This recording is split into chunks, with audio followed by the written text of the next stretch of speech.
नमस्कार, प्रणाम, अभिनंदन।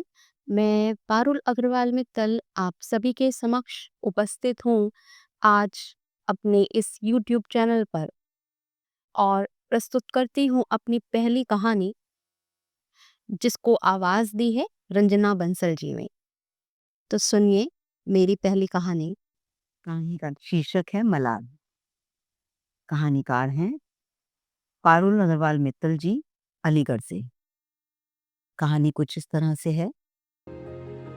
रुचि को इस वृद्धाश्रम में आते लगभग 2 साल पूरे होने को आए। अब तो इस वृद्धाश्रम का हर छोटा बड़ा नया पुराना चेहरा रुचि को खूब अच्छी तरह पहचानने लगा था। और सुचि सुचि भी यहाँ आकर सबसे ऐसे घुल मिल जाती थी जैसे अपने ही परिवार के लोगों के बीच में आई हो। और जब भी वो आती थी, किसी ना किसी के लिए उसकी जरूरत की दवाइयाँ या कोई सामान हाथ में लिए चली आती थी। इसीलिए सबको उसका इंतजार रहता था। जब वो सबके साथ घंटों बिताती, हंसती, मुस्कुराती, बातें करती, चहचहाती, सबके मन की सुनती, तो सबका दिल खूब बाग बाग हो जाता। और सुचि सुचि भी जैसे खिल सी जाती थी यहाँ आकर। आज भी जब वो आई, सुधा जी के लिए उसके हाथ में एक पैकेट था। उनकी दवाइयाँ ले आई थी। कितना ध्यान रखती है सबका, इसीलिए सबके मन पे चढ़ गई है कि चहेती हो गई। अपनी नहीं है, फिर भी अपनों से बढ़कर है।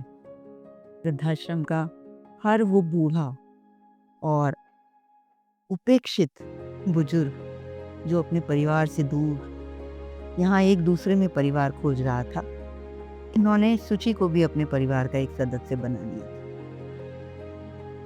जब आज सुचि ने दवाई का पैकेट सुधा जी के हाथ पे रखा, तो जैसे मानो उनके मुंह से आशीर्वाद की लड़ी छड़ने लगी। वाह रे बेटा, क्या ध्यान रखती है तू सबका। कभी नहीं होता कि कोई चूक मुझसे हो जाए। किसको दवाई चाहिए, किसको छोटा मोटा कोई सामान चाहिए, सब याद रहता है तुझे। कैसे करती है तू। बहुत भाग्यवान है तेरे माँ बाप जिन्होंने ऐसी बच्ची को जन्म दिया। ईश्वर का बहुत आशीर्वाद है बेटा तुझे। हम सब के मन से बड़ी दुआएं निकलती हैं तेरे लिए। आज के समय में जब अपनों के साथ नहीं हैं, बच्चे माँ बाप को यहाँ छोड़कर चले गए हैं, तब तू कैसे समय निकालती है और हमारे साथ हर दूसरे तीसरे दिन घंटों बिताने चली आती है। भगवान मुझे लंबी उम्र दे, हमेशा खुश रखे, खूब खुश रहे, मेरी सारी मुरादें पूरी हैं। बस करो मासी, बस करो, कितनी दुआएं दोगी। अरे आज कह लेने दे। तू दवाई लाई है इसलिए नहीं बेटा, मैं पिछले 1.5 साल से तुझे देख रही हूँ। तेरी आंखों में जो हम सबके लिए अपनापन है, ऐसा आजकल कहाँ देखने को मिलता है।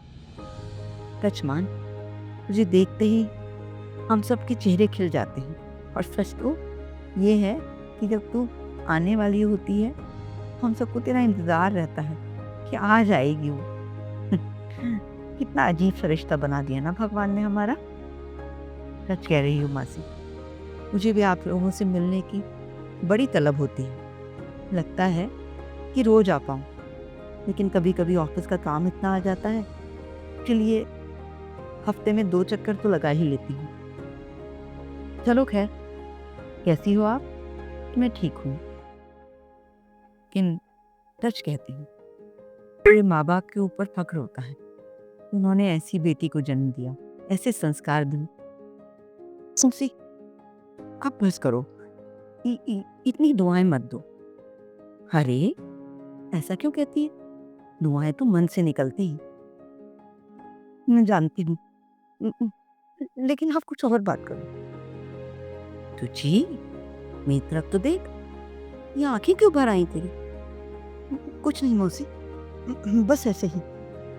गला भी रूंध रहा है तेरा। मुझे बता क्या बात है। नहीं मौसी, ऐसा कुछ भी नहीं है। बेटा, हम सबकी सेवा करके इतना पुण्य कमा रही है। बेटा, तुम मन क्यों भारी करती है? कोई परेशानी है? मौसी, हाँ, मैं अपने मन की एक बात आपसे कहना चाहती हूँ। हाँ, बोल। सिंधिया सच में पुण्य कमाने, या कहो कि अपना अपना स्वार्थ सिद्ध करने आती है। क्या स्वार्थ सिद्ध करने? हट पगली, तेरा क्या स्वार्थ होगा? अपने से बड़े लोगों के बीच में अपना पैसा खर्च करके अपना समय देने आती है, इसमें तेरा क्या स्वार्थ है? मौसी है। क्या बात है सुची, मुझे बता बेटा, अपनी माँ समझ के बता दे। आंसू पोंछते हुए सुची कुछ क्षण के लिए मौन रह गई। फिर थोड़ी हिम्मत जुटाकर उसने कहा, सच तो ये है मौसी, यहाँ आने का मेरा अपना अपना एक मतलब है। और वो मतलब ये है कि मैं एक पश्चाताप कर रही हूँ। मेरे मन में एक बहुत गहरा मलाल है, बस उसी के बोझ को कम करना चाहती हूँ। मलाल? कैसा मलाल? मुझे खुल के बता ना बेटा। मौसी, असल में माँ के जाने के बाद मैं, भाई और पापा, हम 3 ही रह गए थे। शादी की वजह से मैं अपने घर से दूर थी और अक्सर पापा और भाई से मिलने जाती। लेकिन जब भाई की नौकरी लगी और थोड़े दिन के बाद उसका विदेश जाने का प्रोग्राम बना, तो पापा को साथ रखने की जिम्मेदारी उसने मुझे दी। पर पता नहीं क्यों मौसी, मैं शायद उस जिम्मेदारी से घबरा गई, या मुझे लगा कि घर के साथ पापा की जिम्मेदारी और नौकरी, इन सबको मैं नहीं संभाल पाऊंगी। और शायद मन में आया कि पापा भाई की जिम्मेदारी है, इसलिए इसलिए मैंने उन्हें अपने साथ रखने में आनाकानी कर दी। ओह, फिर क्या हुआ सुची? फिर फिर मौसी, मैंने और भाई ने मिलकर सोचा कि हम पापा को वृद्धाश्रम में छोड़ देते हैं, और दोनों ने इस बात पे सहमति जताई और पापा को वृद्धाश्रम ले गए। हे भगवान, फिर क्या हुआ? पापा समझ गए थे। उन्होंने कहा तो कुछ नहीं, लेकिन वृद्धाश्रम पहुंचकर उन्होंने बस इतना कहा, जैसी तुम दोनों की मर्जी बेटा, कुछ सोचकर ही तुमने ये निर्णय लिया होगा। पर ये याद रखना, भगवान ने तुम दोनों को बेटे दिए हैं, बाकी जो ईश्वर की इच्छा।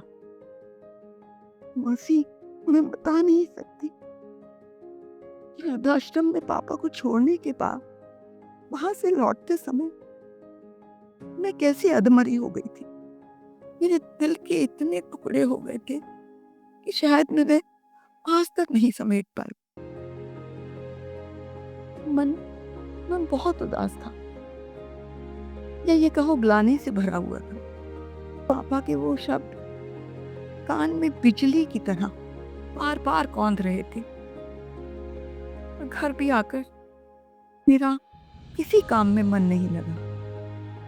वो इतवार का दिन था जब हम पापा को वहां छोड़कर आए, और उसके 2 दिन बाद भाई विदेश चला गया। लेकिन मौसी, यकीन मानो, मैं एक रात चैन से नहीं सो पाई।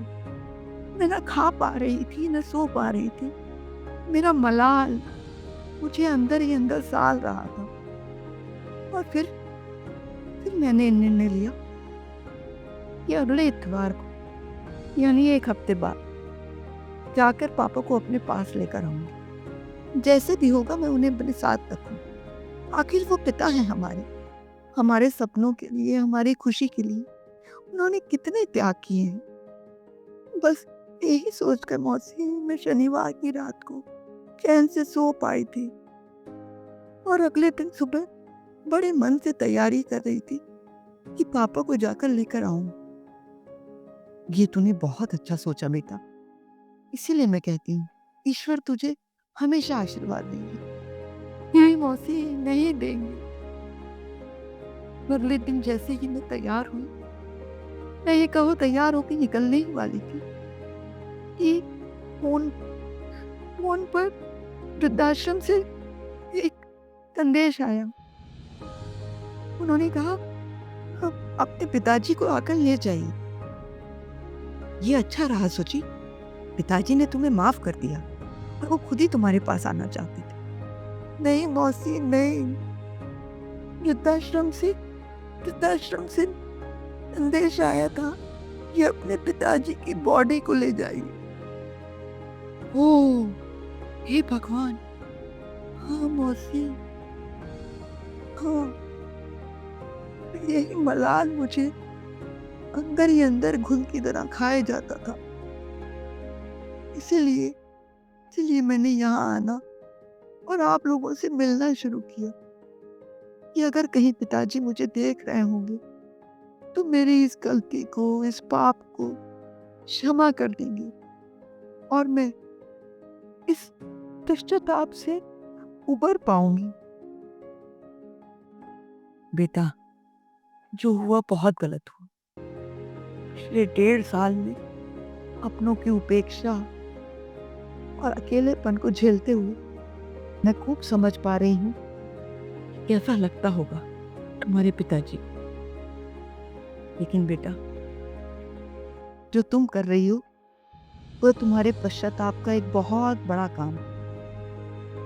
और तुमने इतनी दुआएं ली हैं कि तुम्हें सभी लोग माफ कर देंगे, ईश्वर भी और तुम्हारे पिताजी भी। पर एक बात जरूर है कि तुम्हारी इस कहानी से शिक्षा लेकर अगर हर बच्चा अपने माँ बाप के प्रति सद्भावना रखे, सहानुभूति रखे और इसी तरह का प्रेम भाव रखे, तो कभी भी वृद्धाश्रम खोलने की जरूरत ही न पड़े और कभी भी किसी को इतना मलाल न हो, कभी भी इतना मलाल न हो।